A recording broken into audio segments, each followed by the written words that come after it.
E aí galera, bom dia, tudo bem com vocês? Como é que vocês estão? E a gente já está corrigindo o simulado de vocês. Espero que todo mundo tenha ido bem, beleza? Galera, vamos lá. Para a aula de hoje, eu quero dividir ela em duas partes. Hoje a gente vai falar sobre revoluções liberais no século XIX, beleza? O mais importante da gente entender esse período é que a gente tem que fracionar ele, né? Esse período em si, ele tem que ser fracionado porque ele é grande e a gente vai tratar de duas coisas diferentes. Então, o que eu vou fazer? Essa aula eu vou dividir em duas partes. Vai ter essa primeira parte agora, que eu vou pegar do ponto de vista o que é dois trechos importantes dessas revoluções, né? Porque eu vou dar a causa da revolução, né? O que vai causar essas revoluções e como elas são divididas. E depois a gente vai vendo especificadamente como elas vão se desenvolvendo. E o mais importante, perdão gente, é que eu tô meio resfriado, essa mudança de tempo tá me deixando resfriado. Então olha só, o mais importante é a gente entender que esse capítulo que a gente está vendo agora, ele é justamente as consequências em si da própria Revolução Francesa e do próprio período napoleônico, beleza? Por isso que é tão importante a gente ter entendido muito bem a Revolução Francesa e também o período napoleônico, porque o que vai acontecer no mundo pós-Revolução Francesa, pós-período napoleônico, é o que vai justamente dar esse novo panorama político no mundo, beleza? Então a gente está vendo que tudo que a gente viu nas últimas aulas, agora a gente vai ver a ampliação das suas consequências agora nesse período, beleza? Então, só para a gente se situar, quando a gente fala, se situar no tempo, quando a gente fala dessas revoluções liberais no século XVIII, a gente está falando principalmente até o meado do século XVIII. A gente está falando de 1815, quando se dá o início do Congresso de Viena e quando Napoleão é derrotado de vez, até 1848, com o início da Segunda República Francesa, tá bom? Então a gente praticamente só está falando da primeira metade do século XIX. Show? Então todo mundo se situou no tempo onde vai acontecer essas revoluções no século XIX, tá? Porque é um século inteiro, são 100 anos, só que a gente vai ver que ele praticamente só vai acontecer na primeira metade do século, tá bom? E aí a gente vendo a importância justamente dessa era de revoluções, né, e esse período que a gente já viu agora quando vai acontecer. Então eu vou dar para o que a gente vai ver agora? A gente vai ver o panorama da Europa justamente para essas revoluções. Então antes da revolução, dessas revoluções, o que vai acontecer, né? Vai se dar início justamente na Europa um período chamado de restauração, tá bom? O que é restaurar, né? O étimo da palavra é de recuperar algo que se perdeu ao longo do tempo, né? Então, quando a gente tenta restaurar algo, a gente está tentando recuperar. E o que foi perdido durante esse tempo da Revolução Francesa, o que foi perdido nesse período napoleônico, foi justamente essa monarquia absolutista, tá bom? Não só uma monarquia absolutista, mas também uma monarquia por si só, né? Acaba-se boa parte da ideia. Mas, professor, mas Napoleão, ele não foi um imperador? Sim, o papel do imperador é diferente em si na política da estrutura do papel do rei. Por quê? O imperador ele tem um entendimento temporário, né? Essa ideia de imperador Máximos vem lá da Roma antiga, né? Que quando César assume como o cônsul Máximos do Império Romano, ele se autoproclama, né? Ele se diz imperador e é proclamado pelo Senado. O Senado que dá o título a ele, certo? Porque estão vivendo num período de guerra. Então é um título de exceção, é um título temporário, tá bom? E aí é diferente de uma monarquia, porque o próprio Napoleão sabia que era um título de exceção, era um título de guerra no qual eles estavam vivendo e existe toda uma modificação social que dava um sentido de igualdade as pessoas. Então vamos voltar. Então esse movimento restaurador queria justamente restaurar, né, as características justamente das monarquias absolutistas, principalmente era encabeçado principalmente pelos principais países que combateram os franceses, né? E até propriamente os franceses. Por quê? Primeiro você vai ter os austríacos, os russos, os ingleses e também os prussianos, né? Que vão ser as principais potências que vão encabeçar esse período restaurador, né? E você também vai ter os próprios franceses, que vai ser justamente esses franceses, que vai ser a dinastia dos Bourbons, né? Lá do Luís Felipe XVI, né? Uma parte da família dele vai fugir, né? E essa parte da família dele que vai fugir vai tentar depois retornar ao trono quando Napoleão cai, beleza? E aí a gente vai ver o seguinte: quais são as características, né? O que é, então, vamos tentar entender o que é essa restauração em si, né? É a tentativa do retorno do antigo regime absolutista, e contra qualquer movimento liberal e nacionalista. Por que isso? Primeiro porque você vai ter um ponto de vista, um movimento liberal político, onde as pessoas agora vão passar a exercer a política, as pessoas vão eleger seus representantes, as pessoas vão eleger também seus vereadores, seus prefeitos, vão ver que elas têm participação política, tá bom? E também eu tenho a ideia do nacionalismo. Por quê? Essas grandes potências que eu falei tem um grande problema, porque elas abrangiam vários territórios. Essa abrangência de territórios, né, você tinha vários povos e você tinha várias identificações de identidade nacional, né? Então, se você tem muita desse negócio de identidade nacional, você vai querer separação, né?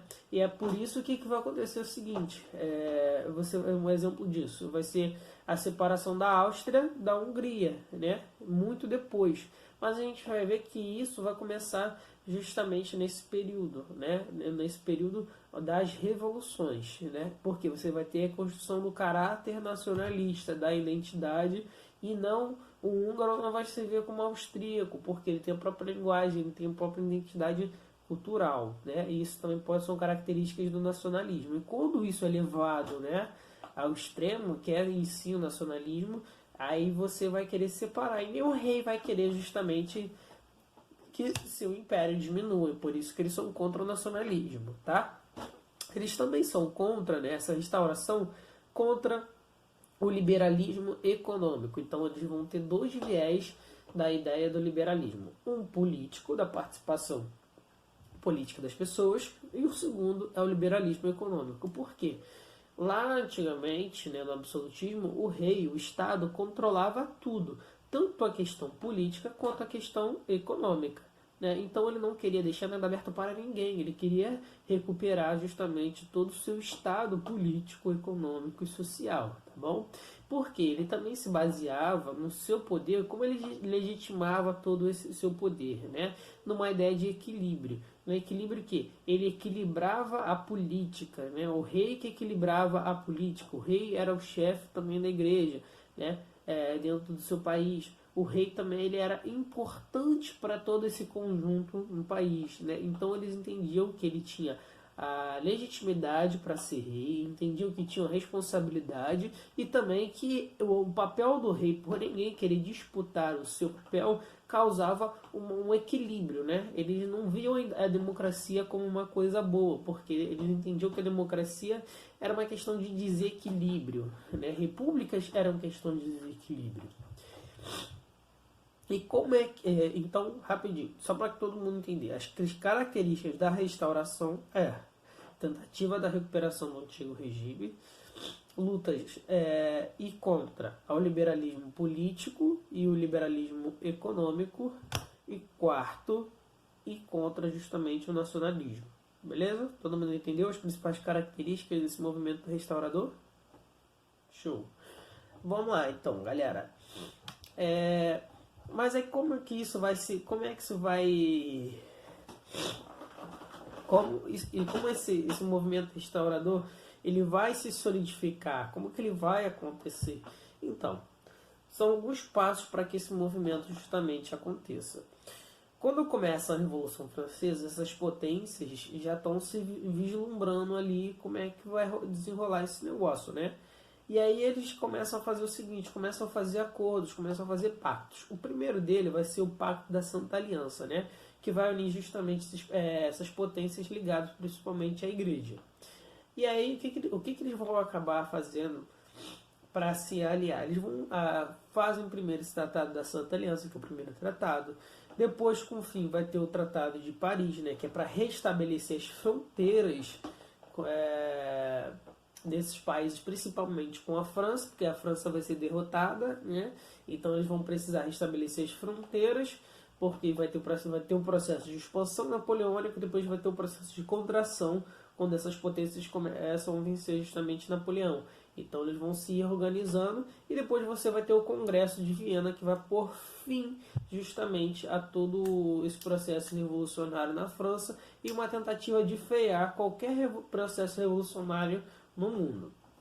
Só que a gente está vendo que o seguinte, né, esse capítulo, por mais que todo esse movimento restaurador tente frear as revoluções, elas não vão conseguir impedir justamente a revolução. Na verdade, o que vai ser a grande questão?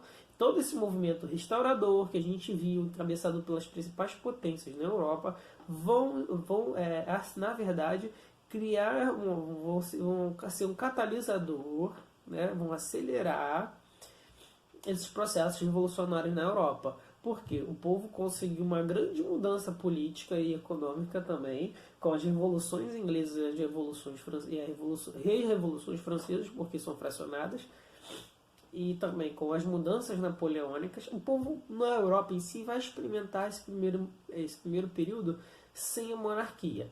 E aí, para restaurar justamente uma ordem, retorna-se a monarquia. Só que o povo até aceita uma monarquia contratual, uma monarquia que tem uma constituição, onde o rei vai respeitar as leis. Só que esses reis também querem voltar, principalmente da França, né, para governar de uma forma absolutista, e aí e por isso que tem essa onda de restauração, essa onda conservadora, de voltar a conservar justamente valores antigos. Só que isso tudo também vai auxiliar justamente num processo revolucionário, porque agora o povo não vai mais aceitar, e aí por isso que vai desencadear cada vez mais revoluções pelo mundo, beleza, galera?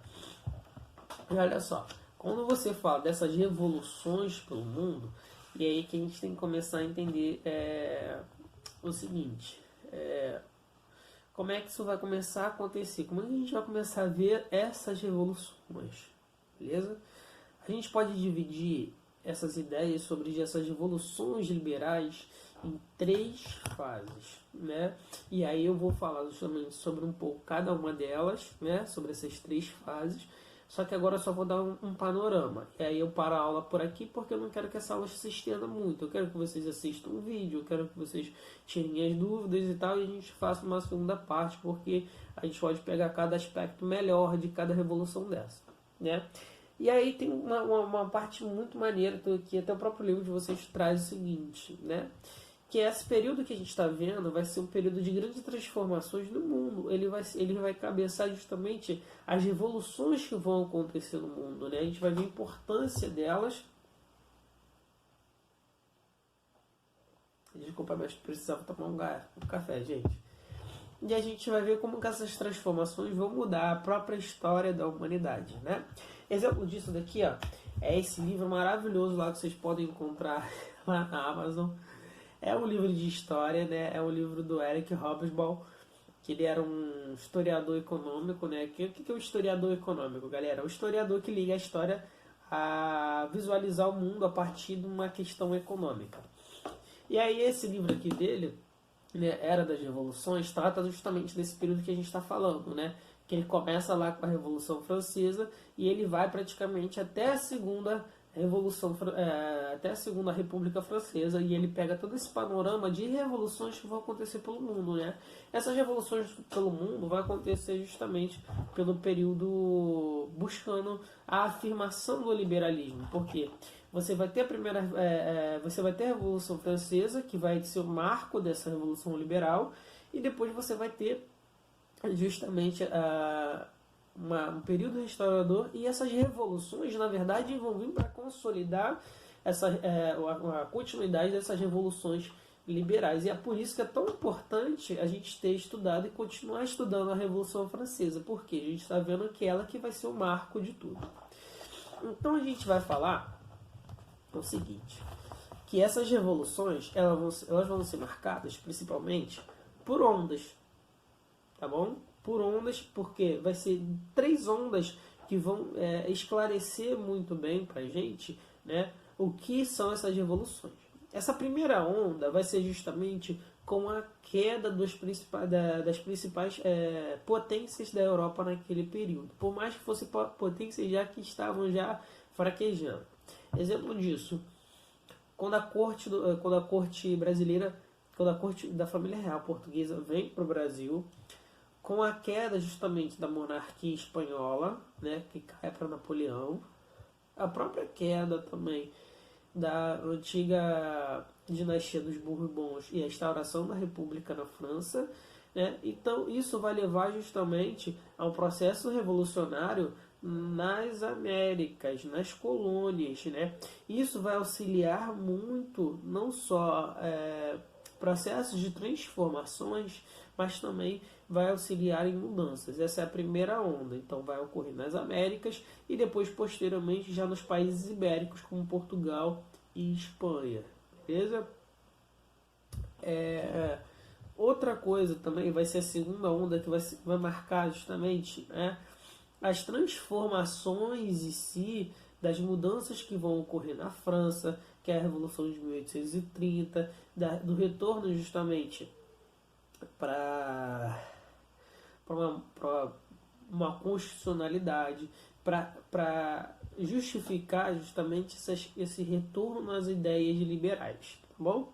E essa terceira onda vai ser justamente na Europa também. E essa terceira onda vai ser a mais importante. Por que ela vai ser mais importante, Hugo?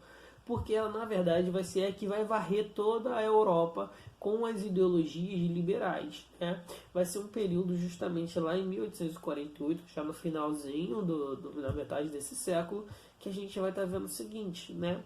Que essas ideologias liberais vão ser fundamentais para a formação de novos estados, né, de novos países, como a Itália, como a Alemanha, como a Hungria, beleza?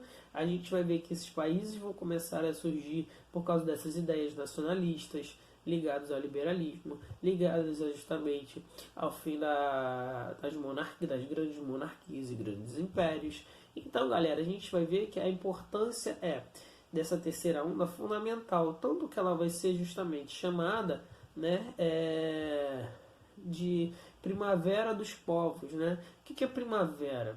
Né? Primavera como justamente renasce, né? Quando a anterior, a planta de certa forma perde suas folhas, e quando chega na primavera, né, ela coloca as suas melhores flores para fora, então como se ela renascesse, né, ela surgisse, ela brilhasse, né? E aí quem brilha justamente é o povo, né? Então é por isso que é a primavera dos povos, é o povo que está ali ressurgindo, né, como se fosse uma rosa que perdeu todas as suas pétalas no inverno, e quando chega na primavera ela justamente coloca justamente as suas melhores pétalas, as mais bonitas, né? Isso é uma analogia. E aí a gente vai ver que ao longo disso você vai ter vários movimentos políticos que vão surgindo, você já vai ter algumas ideias também progressivas, de ideias socialistas, não comunistas, diferente, galera. De ideias de socialismo, você vai ter ideias de anarquismo, você vai ter ideias liberais, você vai ter várias ideologias também que vão se alongando dentro dessas revoluções, tá bom? Então eu vou parar por aqui E na próxima aula, parte 2, eu vou falar sobre essas revoluções e vou começar a tratar cada uma delas, beleza? Então espero que vocês possam tirar qualquer dúvida, qualquer coisa. Eu estou lá no grupo agora esperando vocês para que a gente possa debater sobre essa primeira parte da aula, beleza? Então, só um resuminho. Restauração antes das revoluções, né, que vai causar justamente as revoluções. Beleza? Esse é o sentido geral. Tá bom? Gente, estou aguardando vocês, tá bom? Beijão.